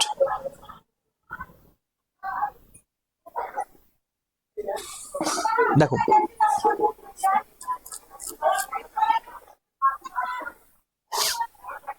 ঠিক আছে, দেখো তারপরে কি হচ্ছে, হ্যাঁ যেটা বলছিলাম তোমাদের গুণ করলে কি হচ্ছে না 3 4 12 2, আচ্ছা 3 1 3 আর হাতের এক ছিল 4 হবে, আবার 3 4 12 2, 3 1 3 আবার হাতে এক ছিল 4 হয়ে গেল। তাহলে এটা হলো 4.242 ডিভাইডেড বাই কত হয়ে গেল 2। এবারে কি করবে, জাস্ট প্লেন 2 দিয়ে ভাগ করে দাও। ভাগ করলে কি হবে না, ভাগ করলে দেখো 2.121 এটা হবে 2.121। তাহলে অপশন এ এর মধ্যে যেটি দেখতে পাচ্ছ সেটাই কিন্তু এর সঠিক উত্তর হয়ে যাবে 43 এর মধ্যে। তাহলে অপশন এ তে যেটি আছে সেটাই কিন্তু উত্তর হয়ে যাবে। নেক্সট যেটি আছে সেটা আমরা দেখে নিই। 44 নাম্বার কি বলছে, বলছে 30 জন ছাত্রের গড় উচ্চতা, এটা হচ্ছে 5 ফুট 3 ইঞ্চি আর কি, 5 ফুট 3 ইঞ্চি। ঠিক আছে, বলছে 12 জন ছাত্র চলে গেলে অবশিষ্ট ছাত্রদের গড় উচ্চতা 1 ইঞ্চি করে বৃদ্ধি পায়। তাহলে 12 জন ছাত্রের গড় উচ্চতা কত ছিল? খুব ভালো প্রশ্ন, মন দিয়ে দেখবে কি আছে কি বলেছে, আরেকবার দেখে নি। বলছে 30 জন ছাত্রের, তাহলে একটু ভালো করে বুঝো, 30 জন ছাত্র ছিল, সেখান থেকে 12 জন ছাত্র বিয়োগ হয়ে গেছে, মানে পড়ে আছে আর 18 জন। সেই 18 জনেরই, ঠিক আছে, মানে 18 জন যে, আচ্ছা আগে আগে বলো তো, দেখো এই যে যখন আমরা দেখলাম যে এইটা একটু আগে সরল করে এটা হচ্ছে মান বের করে নাও তুমি। এই যে এটা এটা আমরা একটা এককে করে নিই, তাহলে 5 গুণিত, কারণ 5 ইঞ্চি, সরি 5 ফুট 3 ইঞ্চি আছে, তাহলে এটাকে সব তোমাকে ইঞ্চিতে বের করতে হবে। তাহলে 1 ফুট সমান, মনে রাখবে 1 ফুট সমান 12 ইঞ্চি হয়। ঠিক আছে, তাহলে 5 গুণিত 12 প্লাস এখানে 3 আছে, সবগুলো তাহলে আমার কি হলো ইঞ্চি প্রকাশ হয়ে গেল। তাহলে 60 মানে 63 ইঞ্চি কিন্তু হয়ে গেছে। 30 জনের গড় উচ্চতা কেমন আছে, 63 ইঞ্চিতে আছে। এবারে না হঠাৎ করে না তোমরা গুণ করতে যাবে না, আমি না অন্য প্রসেসে একটু করাচ্ছি, মন দিয়ে দেখবে ভালো করে। তাই টোটাল ছাত্র কতজন গেছে না 12 জন, 12 জন গেছে, 12 জনেরই তাহলে 63 করে কমে গেছে, 12 জনেরই কি হয়েছে না 63 করে কমেছে। ঠিক আছে, তাহলে 12 জনের আমি 63 করে বাদ দিয়ে দিলাম। বাদ দেওয়ার পরে যেটি পড়ে থাকছে, মন দিয়ে শোনো, ঠিক আছে, যে উচ্চতাটা এই যখন বাদ চলে যাচ্ছে, তারপরে দেখো কি বলছে না অবশিষ্ট ছাত্রদের গড় উচ্চতাটা 1 ডিগ্রি মানে 1 ইঞ্চি করে কি হচ্ছে না বাড়ছে আর কি। ঠিক আছে, 1 ইঞ্চি করে বাড়ছে, মানে তুমি এবার আমাকে বলছে যে 12 জন ছাত্রের গড় উচ্চতাটা বেরো। যখন 12 জন ছাত্রের গড় উচ্চতাটা আমি বের করব, তাহলে আমার কি ডিভাইডেড বাই 12। এবারে তোমাকে এখানে একটা জিনিস মাইনাস করতে হবে। কি মাইনাস করতে হবে না, যখন ওরা বেরিয়ে গেছে তখন কিন্তু তাদের উচ্চতাটা বেড়েছে। কতটা বেড়েছে না 18 জনের যে অবশিষ্ট ছেলে পড়েছিল 18 জন, 18 জনের না উচ্চতা কত করে বেড়েছে না 1 করে বেড়েছে। ঠিক আছে, 1 ইঞ্চি করে বেড়েছে, তাহলে আমাকে গুণিত 1 করে দিলাম। বাস এটা যদি ক্যালকুলেশন করতে পারো তাহলে কিন্তু ইজিলি তুমি উত্তর বের করে দিতে পারবে। ঠিক আছে, কিন্তু এটাকে আবার দেখবে এটার সঙ্গে এটাকে গুণ করতে যাবে, গুণ করে মান বের করে আবার ওখানে মান বের করবে, সব অত করার দরকার নেই, একদম ডাইরেক্ট করার চেষ্টা করবে। ভালো করে মন দিয়ে শোনো আরেকবার। যেহেতু এখানে 12 জন ছাত্র আছে, আমাকে বলেছে 12 জন ছাত্রের গড় বের করতে বলেছে, তাহলে 12 জন ছাত্র যখন বেরিয়ে যাচ্ছে, এক একজনের তো গড় 63, মানে এক একজনের ধরো 63, তাহলে 12 গুণিত 63। ঠিক আছে, এটা টোটাল মাইনাস হয়েছে, মানে টোটাল যা ছিল সেখান থেকে এটা মাইনাস হয়েছে। এর সঙ্গে সঙ্গে আরো কিছু মাইনাস হচ্ছে কি না, বলছে যখন ওরা বেরিয়ে যাচ্ছে না তখনই গড় উচ্চতাটা বেড়ে যাচ্ছে। গড় উচ্চতাটা কত রকমের বাড়ছে, এই হচ্ছে প্রত্যেকের, মানে বাকি যারা ছিল অবশিষ্ট যারা ছিল তাদের 1 করে বেড়ে গেল। ঠিক আছে, বৃদ্ধি পেয়েছে, মানে কি 18 জনের আবার 1 করে বেড়েছে। তাহলে এটাকে তোমাকে এবারে ক্যালকুলেশন করতে হবে, করলেই তোমার কিন্তু মানটা পেয়ে যাবে ইজিলি। ঠিক আছে, তাহলে দেখো এটাকে 12 কে 63 দিয়ে তোমরা গুণ করবে, গুণ করলে দেখো 3 12 36 6, 6 12 72, 72 এদিকে 75, মানে 7 5 6 মাইনাস 18 কে 18 ডিভাইডেড বাই 12। এবারে তুমি বিয়োগ করো, বিয়োগ করলে কত হচ্ছে না, বিয়োগ করলে 738 বাই 12, 738 বাই 12 কে এবার 738 কে তুমি ভাগ করো, 738 কে ভাগ করো কত দিয়ে 12 দিয়ে। ঠিক আছে, 6 12 তে 72, 1 আর 18, 12 1 কে 12, ঠিক আছে 6। এবার দেখো তাহলে 61, এবারে 61 মানে কি আগে ভালো করে বোঝার চেষ্টা করো। 61 মানে কি না, 61 যেটা আমরা পেলাম সেটা হচ্ছে কি 61 ইঞ্চি পেয়েছি, কারণ সবই কিন্তু সরি 61 ইঞ্চি কিন্তু আমরা পেয়েছি। এবারে 61 ইঞ্চি মানে ক ফুট, আমরা জানি 5×12 = 60, মানে 60 ফুট, আবার 1 ইঞ্চি এক্সট্রা কিন্তু রয়ে যাচ্ছে। আর এখানে দেখো 6 আছে, 6 মানে কি, মানে এখানে 0.5 আর কি, তাই তো। 61.5 মানে কি, মানে দশমিক দিয়ে তোমাকে শূন্য দিতে হবে একটা, তাহলে 5×12 = 60 হচ্ছে, ওই যে 5 মানে 0.5, 0.5 বলতে তাহলে এখানে কিন্তু 1.5 হয়ে যাচ্ছে আর কি। 60 মানে কি, 60 60 মানে তোমাকে আমি তোমাদের দেখিয়ে দিলাম যে 5 ইঞ্চিতে টোটাল, মানে 5 ফুটে 60 ইঞ্চি হয় আর কি। তাহলে এখানে দেখো 61.5 মানে 5 এবং 1.5, তাহলে 5 এবং 1.5 অপশন ডি এর মধ্যে যেটি দেখো 5 ফুট 1.5 ইঞ্চি, এটাই কিন্তু উত্তর হয়ে যাবে।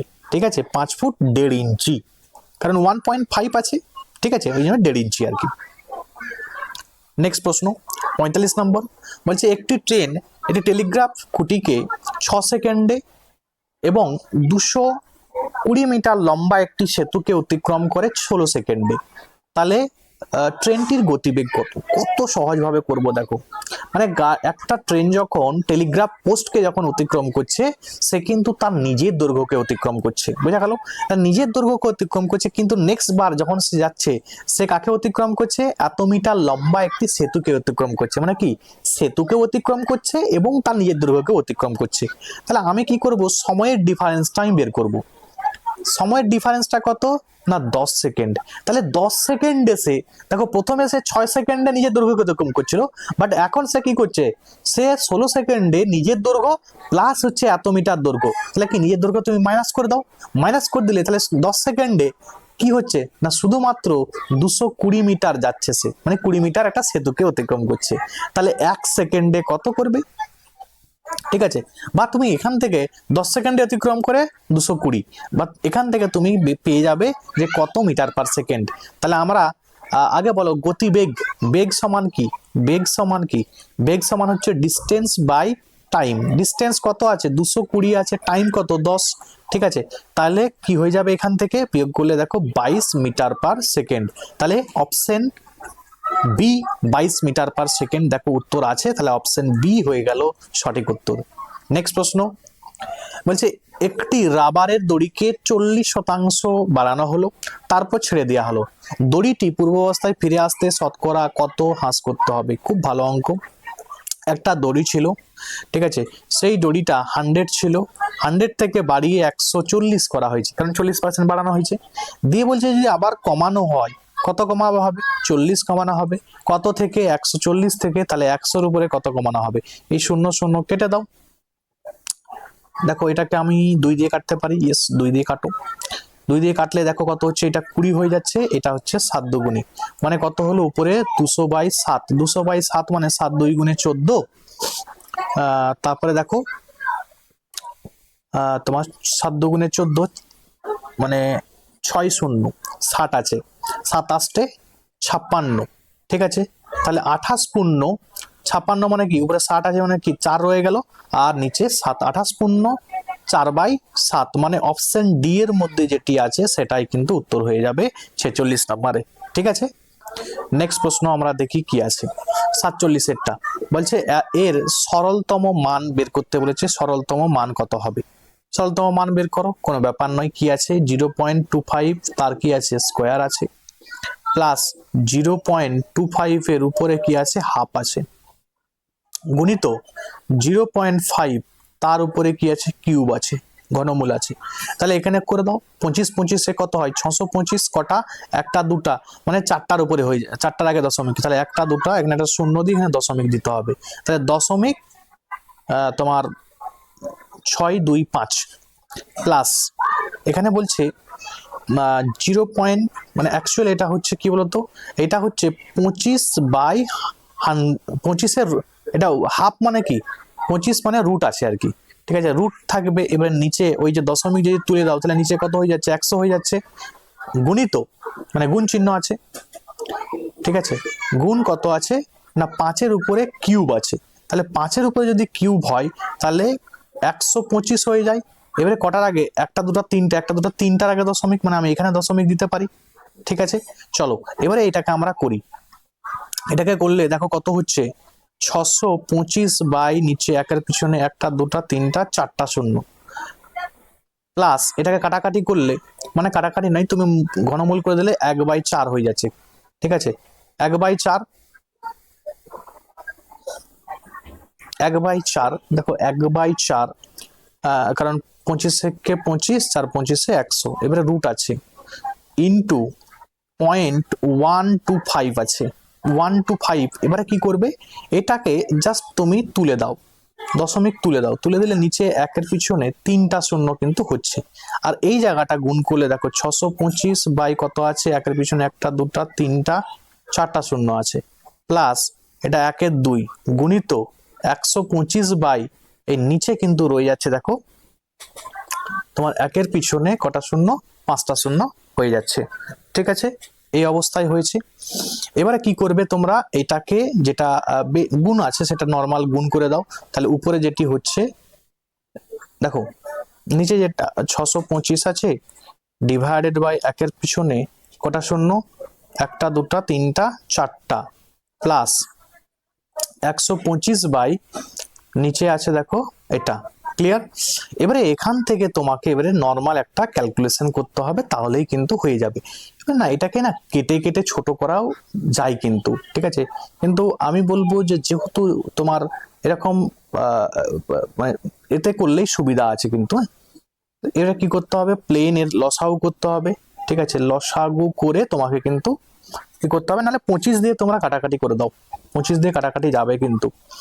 8 25-এ 200 হয়, পাশে একটা শূন্য বলে 5 25-এ 125। ঠিক আছে, 5 25-এ 125, এদিকে 25 25 625 হয় 25 25-এ। আচ্ছা, নিচে 25 দিয়ে 4 25-এ 100, পাশে দুটো শূন্য। ঠিক আছে, আর কাটা যাবে, আর কাটা যাবে 25 দিয়ে কি কাটা যাবে, যাবে, 25 দিয়ে আবার কেটে দাও। 25 দিয়ে যদি কাটো, 25 1 25, 25 মানে 1 5 0 15। আচ্ছা, তোমার 16, ঠিক আছে 16 হচ্ছে আছে নিচে, মানে 1/16 হয়ে যাচ্ছে। আচ্ছা, এইটাকে যদি কাটি 1 এদিকে কত হচ্ছে, 1 এখানেও কিন্তু দেখো 5 16-তে 80 16, তাহলে এদিকেও 1/16, ওইদিকেও কিন্তু 1/16 হয়ে যাচ্ছে, মানে 16 লসাগু হলো। ঠিক আছে, 16 লসাগু হয়ে যাবে। আচ্ছা, এদিকে 1 + 1 মানে 2 হয়ে গেল, 2/16, 2/16 মানে কি 1/8, 1/8 মানে কি 1/8 মানে তুমি এবারে তোমাকে এটা নর্মাল তোমাকে ক্যালকুলেশন করো, 1 কে যদি ভাগ করো 8 দিয়ে, তাহলে দেখো দশমিক দিয়ে একটা শূন্য দিলে, তাহলে 8 1 কে 8, কত নামলো 2, ওই দশমিকের জন্য আবার একটা শূন্য এসে যাবে। ঠিক আছে, আবার 8 1 কে 8, 4 0 5 8 40 40, তাহলে 1 1 5, একটু ভুল হয়ে গেল, কোথায় গন্ডগোল হলো। আচ্ছা, 8 8 1 কে 8, 8 2 গুণে 16 হয়ে যাবে, এটা 8 2 গুণে 16, 8 2 গুণে 16 মানে 0.125, 0.125। এইটা অপশন বি। একটু বড় ক্যালকুলেশন, এটা একটু বুঝতে পারছো বেশিভাবেই করেছি যে কারণে এরকম হয়েছে। এটাকে অন্যভাবেও করা যেতে পারে। ঠিক আছে, পরে করাবো, আমি এটা এইভাবে আপাতত করালাম। তোমাদের যদি আবার কোনো কিছু আমার মনে পড়ে সেটা আমি তোমরা যারা আমার গ্রুপে আছো বা টেলিগ্রাম গ্রুপে আছো, তাহলে আমি তোমাদের কিন্তু যেটা এরকম বেসিক ভাবে না করেও যদি কিছু প্রসেস থাকে সেটা কিন্তু আমি ডাইরেক্ট করার চেষ্টা করব। নেক্সট দেখো কি বলছি, 48-এরটা বলছে 4:15। দেখো তোমাদের সত্যি কথা বলতে হিউজ টাইম কিন্তু থাকবে, এইভাবে যদি কেউ ক্যালকুলেশন পড়ে, এরকম কিছু ক্যালকুলেশন যদি বড় ক্যালকুলেশন পড়ে যায়, ভয় করবে না, ধীরে ধীরে করতে থাকবে। আমি অ্যাকচুয়াল দেখো এটা তোমাদের সঙ্গে কিন্তু ডাইরেক্ট করছি। ঠিক আছে, দেখো ডাইরেক্ট করতে করতে করতে করতে আমি যাতে ভুল না হয় তার জন্য আমি কিন্তু বাড়ালাম, এতটা ইনক্রিজ করলাম। এভাবে তোমরা করতে পারো আর কি, সমস্যা নেই আর কি।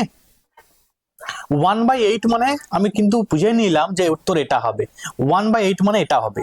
ঠিক আছে, এবার তাও ক্যালকুলেশনটা আমি তোমাদের জাস্ট দেখিয়ে দিলাম। আচ্ছা, 4:15 ঘড়ির কাঁটা দুটির মধ্যে কোণ কত হবে? এই যে কোণের সূত্র হচ্ছে কি 30H মাইনাস 11m/2, তাহলে 30h, 30h এর মান কত? h হচ্ছে 4 মাইনাস 11m, m হচ্ছে মিনিটের কাটা 15 বাই 30h মাইনাস 11m/2, বাস করে দাও, আর কি আছে, হয়ে গেল তো। তাহলে 15কে যদি তুমি 11 দিয়ে গুণ করো 165 হয়ে যাচ্ছে। আচ্ছা, এইখানটায় যেটা হবে 2 লসাগু করে দাও, তাহলে এখানে 2 গুণ হয়ে যাবে 8 হয়ে যাবে, তাহলে 3 আসছে 24, 240 মাইনাস 165, তাহলে কত হচ্ছে? বিয়োগ করলে 5 হয়ে যাচ্ছে, ঠিক আছে, 75 হয়ে যাচ্ছে বিয়োগ করলে, 75/2, 75/2 মানে কি 37.1/2%, 37.1/2, অপশন বি হয়ে গেল এর সঠিক উত্তর। নেক্সট বলছে দুটি সংখ্যার অনুপাত দেওয়া আছে 4:5, তাদের লসাগু দেওয়া আছে 1000, বলছে সংখ্যা দুটির যোগফল কত? তাহলে এদের লসাগু কত? এদের লসাগু হচ্ছে 20, তাহলে 20 ইউনিটের মান দেওয়া আছে 100, দিয়ে বলছে সংখ্যা দুটির যোগফল, দুটাকে যোগ করলে 4 এবং 5 যোগ করলে 9 ইউনিট হয়ে যাচ্ছে, তাহলে 9 ইউনিটের মান কত? তাহলে 100 ডিভাইডেড বাই 20 ইন্টু 9, তাহলে 5 20 100 মানে কত হয়ে গেল? 45, 45 কিন্তু হয়ে যাবে সঠিক উত্তর। সঠিক উত্তর কত হবে? 45 মানে 45 হয়ে যাবে সঠিক উত্তর। নেক্সট বলছে যে এইটা এর মানটা কত? দেখো যখনই এরকম থাকবে 9 9 490 আছে ধরো, আর নিচে কত আছে? 495, গুণিত কত আছে? 99, তো এই অঙ্কটাকে কি করতে হয়, মানে এই লাস্টের যে দুটি 9 আছে তার জন্য তোমাকে এখানে দুটা 9 বসাবে, আর এখানে যটা 9 আছে তটার জন্য তটা শূন্য বসাবে, 3টা শূন্য, আর এটার মধ্যে যে ডিফারেন্সটা থাকবে সেটা 4, তাহলে 4 তোমাকে কি করতে হবে? বিয়োগ করে দিতে হবে। বিয়োগ করে দাও, বিয়োগ করে দিলে অঙ্ক হয়ে গেছে। মানে দেখো আলটিমেট যেটা আমি বুঝতে পারলাম, সরি 4 না, এটা ডিফারেন্স কত আছে? 5 আছে, ভুল করলাম, 5 ডিফারেন্স আছে, তাহলে 5 বিয়োগ করবে, মানে কি শেষে 5 দিয়ে আসবে যেটি। না দেখো একদম অপশন সি এর মধ্যে যেটি আছে 95, তাহলে এটি উত্তর হবে, আর করার দরকার নেই। দেখবে উত্তর বের করবে তোমরা 98, এই 9 9 5 এটাই কিন্তু উত্তর হবে, ঠিক আছে। নেক্সট 51 নম্বরে যেটি আছে কি বলছে? একজন ব্যক্তি 5 মাসের আয় দিয়ে 6 মাসের ব্যয় করেন, তাহলে 5 মাসের ইনকাম সমান 6 মাসের এক্সপেন্ডিচার খরচ। আচ্ছা, মানুষ 12 মাস খরচ এক্সপেন্ডিচার হয় 12 মাসের, তাহলে 10 মাসের আয়, মানে সে কমাস জমিয়ে রেখে দিচ্ছে, সে 12 মাস মানে 1 বছর যখন তার কেটে যাচ্ছে, সে 10 মাসের ইনকাম দিয়ে 12 মাসের খরচ চালিয়ে দিচ্ছে, মানে তার টোটাল তো 1 বছর মানে 12 মাস, তাহলে 2 মাসের যে আয়, সে 2 মাসের ইনকামটা সে কিন্তু জমিয়ে রাখছে, সঞ্চয় করে রাখছে, মানে 2 ইউনিটের মান কত? না 9000 টাকা। আর বলেছে তার বার্ষিক আয় কত, মানে 12 মাসের আয়টা কত, তাহলে 9000/2 গুণিত 12, তাহলে 6 দিয়ে কেটে দাও, 6 9 54, পাশে 3টা শূন্য, তাহলে অপশন সি হয়ে যাবে সঠিক উত্তর। নেক্সট প্রশ্ন বলছে এক পার্টিতে মহিলা এবং পুরুষের সংখ্যার অনুপাত, তাহলে ফিমেল মেল সংখ্যার অনুপাত দিয়েছে কত? 3:5, বলছে কিছুক্ষণ পর 12 জন মহিলা আসায় ওই অনুপাত 3:4 হয়ে গেছে, 3:4 হয়ে গেছে। বলছে ওই পার্টিতে পুরুষের সংখ্যা কত? তাহলে ওই পার্টিতে পুরুষের সংখ্যা কত বের করতে বলেছে। আচ্ছা মন দিয়ে দেখো, বিষয়টাকে একটু ভালো করে মন দিয়ে দেখতে হবে। আগে আমরা দেখি এখানে যেটা প্রথম যেটি আমাদের দেখতে হবে সেটা হচ্ছে আমি ইকুয়াল করব। কাকে ইকুয়াল করব? না কোনটা বাড়েনি, বেড়েছে ফিমেল, তাহলে ইকুয়াল কোনটা? এটা সমান থাকার কথা, তাহলে সমান করতে গেলে আমাকে লসাগু করতে হবে, মানে 20 লসাগু, তাহলে 20 লসাগু করতে গেলে এটাকে 4 দিয়ে গুণ, এটাকে 5 দিয়ে গুণ করবো, মানে এখন যেটি অনুপাত হলো সেটি কত? না 3 4 12 ইস্টু 4 5 20, এখানেও দেখো 5 3 15, এটা 20, মানে অ্যাকচুয়াল কত ইউনিট বেড়েছে? না 3 ইউনিট বেড়েছে। এই 3 ইউনিটের জন্য বলেছে 12, মানে 3 ইউনিটের মান কত? 12, কারণ 12 জন মহিলা বেড়েছে। বলছে ওই পার্টিতে পুরুষের সংখ্যা কত? পুরুষের সংখ্যা, মেলের সংখ্যা কত? 20 ইউনিট, তাহলে 20 ইউনিটের মান কত? হয়ে গেছে, তাহলে 12/3 গুণিত 20, তাহলে 3 4 12 হয়, তাহলে কত হবে? 80, 80 হয়ে গেল, ঠিক আছে। ওই পার্টিতে পুরুষের সংখ্যা কত হবে? না ওই পার্টিতে পুরুষের সংখ্যা হয়ে গেল 80 জন। খুবই গুরুত্বপূর্ণ প্রশ্ন, এবং দেখো খুব ইজিলি ভাবে আমি কিন্তু করে দিলাম। আচ্ছা 53 নম্বরে কি বলছে মন দিয়ে শুনো। 53 নম্বর যেটি বলছে যে একজন ব্যবসায়ী 8% লাভে একটি সাইকেল বিক্রি করেন, যদি ক্রয় মূল্য 10% কম হতো ও বিক্রয় মূল্য 36 টাকা কম হতো তবে তার কিছু লাভ হতো।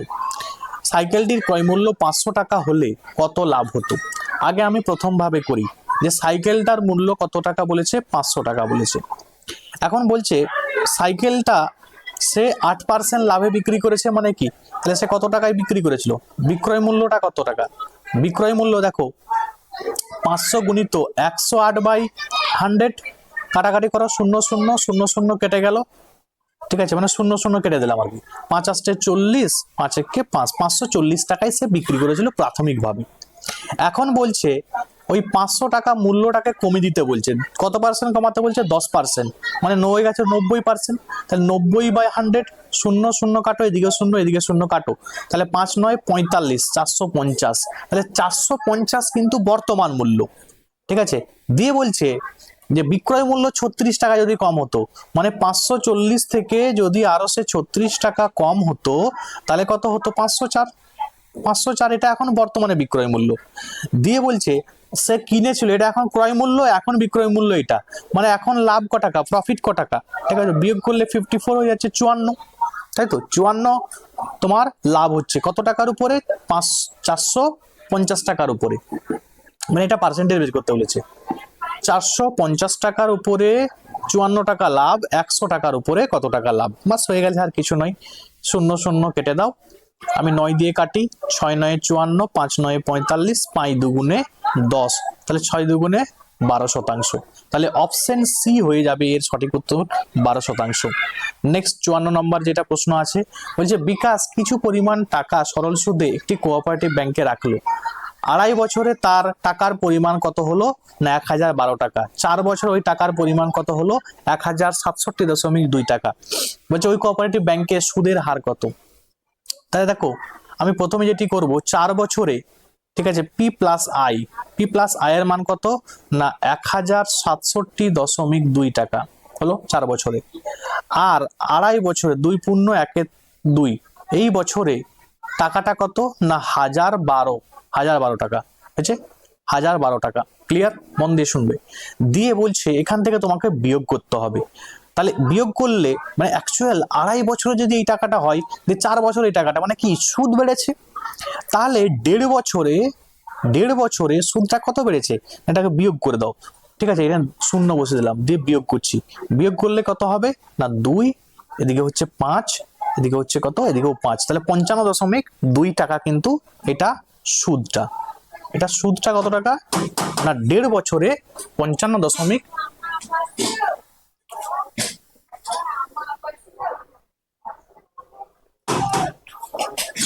Just 1 minute.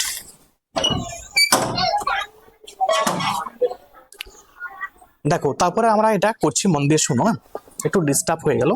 আচ্ছা দেখো বলছে 1.5 বছরের সুদটা হচ্ছে 55.2 টাকা, তাহলে 1.5 বছরে যদি সুদটা 55.2 টাকা হয়, আমাকে আগে 2.5 বছরের সুদ বের করতে হবে, না 4 বছরের, আমি 4 বছরেই করি, কারণ 1.5 মানে কি, 1.5 মানে 2 1 2, মানে 3/2, 3/2 বছরে সুদটা গেছে এত টাকা, তাহলে 4 বছরের সুদটা আমি আগে বের করি, তাহলে 55.2 ডিভাইডেড বাই কত, 3/2 আর গুণিত 4, 3/2, 3/2 মানে 2টা উপরে গুণ হয়ে যাবে, গুণিত 4, জাস্ট এটাকে তোমাকে এবারে কাটাকাটি করতে হবে। কাটাকাটি যদি আমি করি, দেখো কত হচ্ছে, এই দশমিক আমি প্রথমেই তুলে দিলাম, অন্য কালিতে করছি তাহলে তোমাদের বুঝতে সুবিধা হবে, আমি দশমিক প্রথমেই তুলে দিলাম, মানে নিচে একটা 0 হয়ে গেল, 10 হয়ে গেল। তাহলে এবারে তুমি কাটো এটাকে ডাইরেক্ট এটা দিয়ে কাটো, 3 দিয়ে কাটো, 3 1 3, ঠিক আছে, দেখো 3 1 3,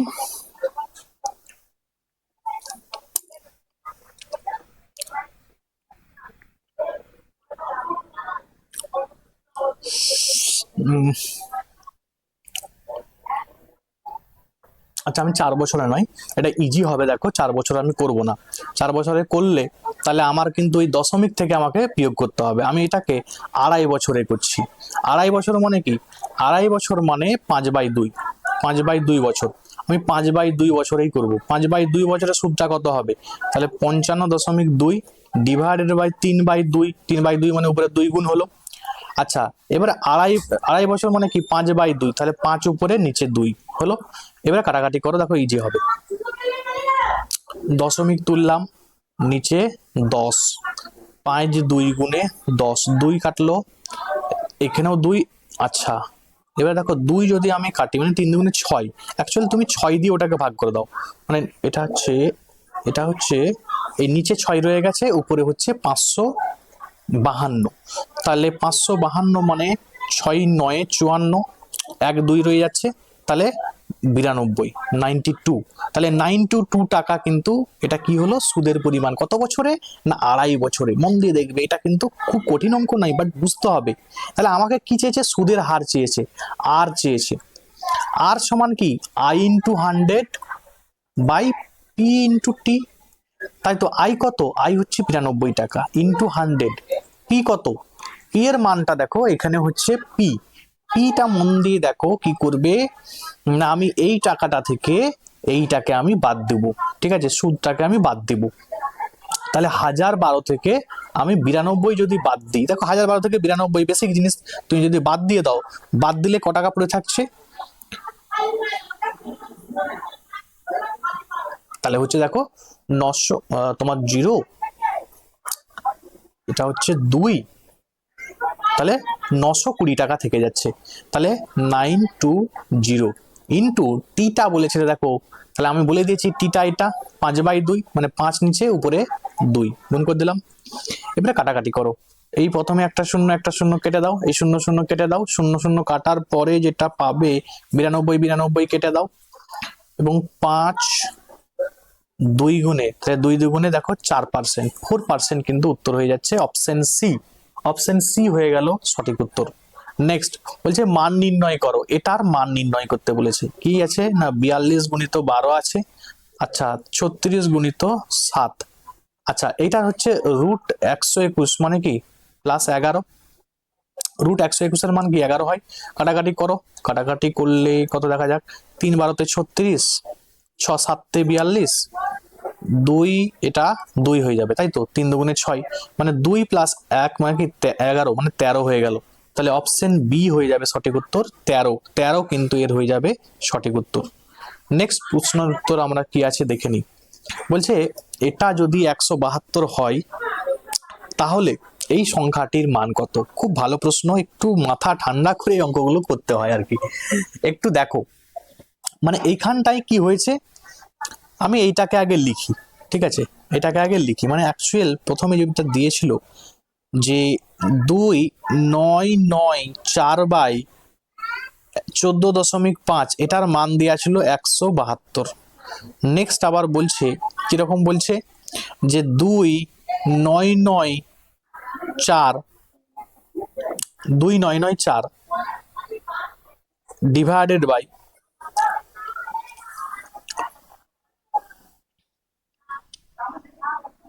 দেখো 2 9 9 4 ডিভাইডেড বাই 9 9 4 ডিভাইডেড বাই 1.45, এখানে দশমিকটা এইখান করে দিয়েছে, এই জায়গাটা করে দিয়েছে দশমিক। এবারে কি করবে, দশমিক যখন তুমি তুলবে এদিক থেকে, আবার এদিক থেকেও যখন তুলবে, তখন দেখো মন দিয়ে দেখো, তুমি যখন দশমিক তুলছো মানে নিচে 100 হচ্ছে, আমি প্রথমে ডাইরেক্ট লিখি এটাকে, আমি এটাকে ডাইরেক্ট লিখছি, এটাকে যখন আমি ডাইরেক্ট লিখছি তখন দেখো 2 9 9 4 ডিভাইডেড বাই 100, আমি এটাকে আবার দেখো মানে আমি ওই আকারে রাখতে চাই, যে আকারে রাখতে যাচ্ছি, মানে 114.5/10 বলতে পারি, মানে এইটি হয়েছে, আমি আগের ফর্মেই রাখছি আর কি এটাকে। তাহলে আমি দেখতে পেলাম যে 2 9 9 4 ডিভাইডেড বাই 14.5, শুধু যেটি প্রবলেম হয়ে গেছে সেটি হচ্ছে না একটি উপরে 100 আছে, সরি নিচে উপরে 10 আছে, কারণ 10টা উপরে উঠে যাবে, আর নিচে রয়ে গেছে 100, উপরে 10 আছে নিচে রয়ে গেছে 100, শূন্য শূন্য যদি আমি কেটেও দিই মানে 1/10, মানে যে উত্তরটা ছিল তার সঙ্গে তুমি 1/10 শুধু গুণ করে দাও। এই 172-এর সঙ্গে কি করবে, 1/10 গুণ করে দাও। গুণ করে দিলে কি হচ্ছে দেখো, তোমার সুন্দরভাবে যেটা একটি দশমিক কিন্তু আগের দিকে এগিয়ে যাবে, মানে 17.2 হয়ে যাবে উত্তর। 17.2 অপশন সি। মানে আমি অ্যাকচুয়াল এটাকে দেখে ঠিক সেম ফর্মে এটাকে লিখলাম, দিয়ে লিখলাম এখানে কত এক্সট্রা আমার পড়ে এলো, না এক্সট্রা পড়ে আছে 1/10, তাই আমি উত্তর যেটি ছিল মানে ওরা যেটা উত্তর দিয়েছিল তার সঙ্গে 1/10 গুণ করে দিলাম, তাহলে সেটাই আমার কিন্তু উত্তর হয়ে গেল।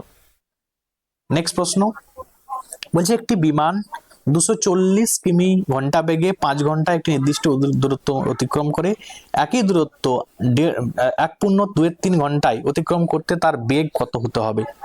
ঠিক আছে, আচ্ছা বেগ সমান আমরা কি জানি, না বেগ সমান হচ্ছে দূরত্ব বাই সময়। ঠিক আছে, দূরত্ব বাই সময়। বেগ সমান কি আছে, না দূরত্ব বাই সময়। এবারে দূরত্ব কত আছে, না 240 কিলোমিটার আছে, 240 কিলোমিটার দূরত্ব আছে। সেই 240 কিলোমিটার কত যাচ্ছিল, সে 5 ঘন্টায় যাচ্ছিল, তাহলে গুণিত 5, এটাই হচ্ছে দূরত্ব। ডিস্টেন্সটা কত, না ডিস্টেন্স সমান ভেলোসিটি ইন্টু টাইম, তাহলে ভেলোসিটি কত 240 গুণিত 5, এটা হচ্ছে দূরত্ব। এবারে এটাকে আমি ভাগ করব এই সময়টা দিয়ে, তাহলে 3 মানে 5/3। এবারে 5/3 বলতে 3টা উপরে উঠে যাবে, 3টা জাস্ট কি করবে উপরে তুলে দাও, তাহলে গুণিত 3। এবারে 5 কেটে দাও, 3×4 = 72, 720 কিমি পার আওয়ার হয়ে গেল সঠিক উত্তর অপশন ডি। তাহলে বুঝতে পারছো এত ডিস্টেন্সকে যখন কম সময় যাবে তখন তার বেগটা 720 কিমি পার আওয়ার বেগে তাকে যেতে হবে। আচ্ছা বলছে এ একটি কাজ করতে পারে 15 দিনে, বি কাজটা করতে পারে 20 দিনে। ঠিক আছে, আগে মোট কাজ বের করি। 15 20 আছে মানে কি 60 লসাগু হবে, লসাগু 60 হলে 4 15 60, 3 15 45 হলো। তো বলছে তারা একসঙ্গে 4 দিন কাজ করেছে, তাহলে একদিনে 7 ইউনিট কাজ করে, 4 দিন কাজ করে মানে 4 7 28 ইউনিট, তাহলে মোট 60 ইউনিট কাজের মধ্যে 28 ইউনিট কাজ করেছে। তো অনুপাত মানে কত অংশ কাজ করেছে বের করতে বলেছে, তাহলে কি প্লেন করে দাও, প্লেন জাস্ট কাটাকাটি করে দাও, 4 দিয়ে কাটাকাটি হবে 7, এটা হচ্ছে 4 15, তাহলে 7/15 হয়ে গেল উত্তর, 7/15। নেক্সট দুটি অঙ্ক আছে আমরা দেখে নিই কি কি আছে। বলছে রিনা 1200 টাকা ঋণ সরল সুদে নিয়েছে, দিয়ে বলছে যত % সরল সুদে তত বছর ছিল, বছর শেষে এত টাকা সুদ হয়েছে, সুদের হার কত? ঠিক আছে, খুব ভালো প্রশ্ন, মন দিয়ে দেখো কি বলেছে। মানে সুদের হার মানে আর সমান I/100, যেটা তোমাদের বলছে সেটা মন দিয়ে শুনবে, I/100 PT, এটা সবসময় যেন মুখস্থ থাকে। এক্স ধরে নিলাম আমি, আর এর মানও এক্স ধরলাম এবং সুদের হারটাও এক্স ধরলাম এবং সময়কেও আমি ধরলাম এক্স। তাহলে আই কত 432 ইন্টু 100, পি এর মান কত, পি এর মান হচ্ছে দেখো 1200 টাকা ঋণ নিয়েছিল, তাহলে 1200 টাকা পি। টিটা কত, টিটাও বলেছে এক্স, তাহলে এক্স কে সে পাশে নিয়ে চলে যাও, এক্স এক্স এক্স স্কোয়ার। আচ্ছা এখানে একটা শূন্য দুটো শূন্য, একটা শূন্য দুটো শূন্য কেটে দাও, এটাকে 12 দিয়ে কাটবে, ইয়েস 12 দিয়ে কাটো, 3 12 36। ঠিক আছে, আবার দেখো তোমার রয়ে যাচ্ছে কত 72 রয়ে যাচ্ছে, 6 12 72, মানে 36 হয়ে গেল, এক্স স্কোয়ার সমান 36, তাহলে এক্স সমান কত, এক্স সমান 6। এবারে কি বলছে সুদের হার কত, সুদের হার 6% হয়ে যাবে, সহজ অঙ্ক, খুব বেসিক অঙ্ক।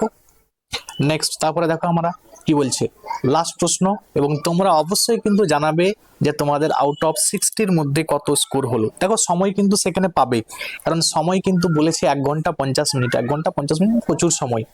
ঠিক আছে, বলছে একজন ব্যাটসম্যান 110 রান করেছে, সে 3টা বাউন্ডারি মেরেছে এবং 8টা কি করেছে ছক্কা মেরেছে। বাউন্ডারি বলতে 4 রান আর কি, বাউন্ডারি সবসময় 4 রান নাও লেখা থাকতে পারে, আমি লিখে দিয়েছি যদিও, তোমরা কিন্তু মনে রাখবে বাউন্ডারি মানে 4, আর ওভার বাউন্ডারি বা ছক্কা মানে 6, বুঝতে পারছো। এবারে বলছে সে উইকেটের মাঝে দৌড়ে সে মোট রানের কত অংশ রান করেছে, খুব ভালো অঙ্ক। আচ্ছা আগে দেখো সে টোটাল আগে কত রান 6 4 মেরে করেছে দেখিনি, 3 গুণিত 4 প্লাস 8 গুণিত 6, তাহলে 12 প্লাস 6 আসছে 48, 12 আর 48 যোগ করলে কত হয় তোমার 60 হয়ে যায়। 60 রান সে কি করেছে না ছক্কা বা 4 মেরে করেছে। তাহলে বাকি রান সে দৌড়ে করেছে, তাহলে 110 থেকে আমি বিয়োগ করে দেবো, তাহলে 50 রান কি করেছে না সে দৌড়ে করেছে। দিয়ে সে মোট রান তো তার 110 ছিল, 110-এর মধ্যে সে 50 রান কি করেছে না দৌড়ে করেছে। তাহলে 100% বের করতে গেলে কি শতকরা করতে গেলে কি ইন্টু 100 করে দাও। তাহলে এই শূন্য কেটে দিলাম, মানে উপরে যেটা হয়ে গেল সেটা হচ্ছে 500 বাই নিচে 11। 500 বাই 11 মানে 4 15 4 11 44। আচ্ছা, তারপরে তোমার দেখো তোমার 60 রয়ে গেল, ঠিক আছে। 44 মানে কি 6 রয়ে গেছে, ওদিকে 0 60, তাহলে হচ্ছে 5 11 55, মানে উপরে 5 রয়ে গেল নিচে 11, তাহলে 45 পূর্ণ 5/11, মানে অপশন এ হয়ে গেল সঠিক উত্তর। তাহলে এই ছিল আজকের মোস্ট ইম্পর্টেন্ট অঙ্ক কিছু, এবং যে অঙ্কগুলো আমি হয়তো তোমাদের এত সহজ সহজ দিইনি, কারণ কিছু একদম সহজ হয়ে গেলে তাহলে তোমাদের মক দেওয়াটাই অতটা কাজে আসবে না। এই জন্য আমি একটু লেভেলের ম্যাথমেটিক্স কিছু রেখেছি, কিছু ইজি তোমরা পেয়েছো নিশ্চয়ই, ঠিক আছে। কিছু ক্যালকুলেটিভ আছে, কারণ সময় অনেক থাকবে, ক্যালকুলেশন করতে পারবে। এই ছিল আজকের টোটাল অঙ্ক, এই ছিল জিকে এবং ইংলিশ। তোমরা অবশ্যই কমেন্টে জানাবে তোমাদের মকটা কেমন লেগেছে এবং তোমাদের স্কোর কত হয়েছে। তোমরা কিন্তু অনেকেই কমেন্ট করছো না, ঠিক আছে, তোমাদের স্কোর কত হয়েছে। দেখো আমি এত পরিশ্রম করছি, তোমরা যদি না জানাও, রেসপন্স না করো যে তোমরা কত পাচ্ছ বা তোমাদের মক কেমন লেগেছে, তাহলে কিন্তু আমার একটা মোটিভেশন থাকবে না। ওই জন্য অবশ্যই তোমরা কিন্তু একটু ইন্টারেক্টিভ থাকবে, বা যেটার উপরে তোমরা ভিডিও চাইছো সেটাও কমেন্টে জানাবে, তাহলে কিন্তু আমার মোটিভেশন পাবো, আমি তোমাদের তখন ভিডিও দিতে পারবো, ঠিক আছে। তো এই বিষয়গুলো একটু মাথায় রাখবে আর ভালোভাবে প্রিপারেশন চালিয়ে দাও। আমি আশা করছি যে প্রত্যেকে তোমরা যারা পরিশ্রম করছো তারা কিন্তু অবশ্যই তোমাদের পরিশ্রমের ফল তোমরা পাবে। আজকে এখানে পর্যন্ত, থ্যাঙ্কস ফর ওয়াচিং, প্রত্যেকে ভালো থাকবে।